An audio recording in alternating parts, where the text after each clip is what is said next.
क्योंकि जब तुम किसी से बात करते हो सिर्फ तुम्हारे शब्द बात नहीं करते, तुम्हारी ऊर्जाएं भी बात करती हैं, एनर्जीज भी बात करती हैं। लोगों के साथ में स्ट्रॉन्ग तालमेल बनाने के लिए 3 चीजों का साथ होना बहुत जरूरी है, आपका शब्द, आपकी बॉडी लैंग्वेज और आपके मनोभाव, आपके विचार। इसलिए जब भी किसी से मिलने जाए, जब भी किसी से कम्युनिकेट करें, जब तक सामने वाला आपको पूरी तरह सुनने को तैयार न हो जाए, आपको असल बात पे नहीं आना है।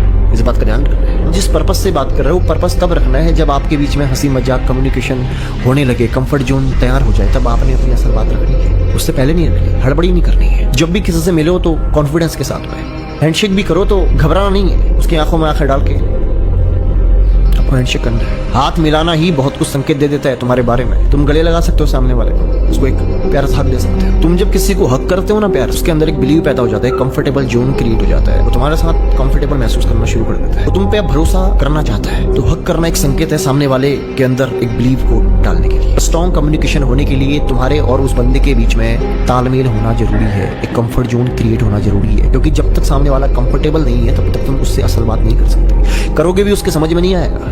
कंफर्ट करना है सामने वाले को, उसे एहसास कराना है कि तुम उसके दोस्त हो, उसके दुश्मन नहीं हो। क्योंकि जब भी तुम किसी नए इंसान से मिलने जाते हो, नए लोगों से दोस्ती करते हो, तो नए चेहरे को देख करके लोगों के अंदर एक डिफेंसिव जोन होता है जो कि तैयार हो जाता है। नए चेहरे को देख करके लोग अनकंफर्ट हो जाते हैं। सबसे पहले आपने उसको फील कराना है, एहसास कराना है कि आप उसके दोस्त दुश्मन नहीं। ये याद रखना, जब भी किसी नए इंसान से मिलो तो एक प्यारी सी स्माइल के साथ में अपनी बैकबोन को आगे की तरफ मोड़ो, कंफर्टेबल होकर के उससे बात कर रही है, कॉन्फिडेंस के साथ में, आंखों में आंखें डाल के प्यार से उसके इंटरेस्ट के टॉपिक्स पे बात करनी है, उसमें इंटरेस्ट लेना है, उसकी बातों में इंटरेस्ट लेना है। आप चाहोगे वो इंसान तुम्हारा दीवाना हो जाए। उस इंसान को आपने दिल से रिस्पेक्ट देनी पड़ेगी, आपके चेहरे पे एक स्माइल होनी चाहिए, कंफर्टेबल जोन क्रिएट होना चाहिए, एक हेल्थी कम्युनिकेशन, और आपने उसको फील करवाना है कि आप उसके दोस्त हो, दुश्मन नहीं हो। सिर्फ वो बात करो जो वो सुनना चाहता है, और ये तुम्हें थोड़ा बहुत कम्युनिकेट करने से समझ में आ जाएगा कि उसका इंटरेस्ट किन टॉपिक्स पे डिस्कस करने में है। तुम जब उसके इंटरेस्ट के टॉपिक्स में डिस्कस करने की तरफ जाओगे तो वो तुम्हारे साथ घंटों घंटों बिता देगा। उसे तुमसे हर मुलाकात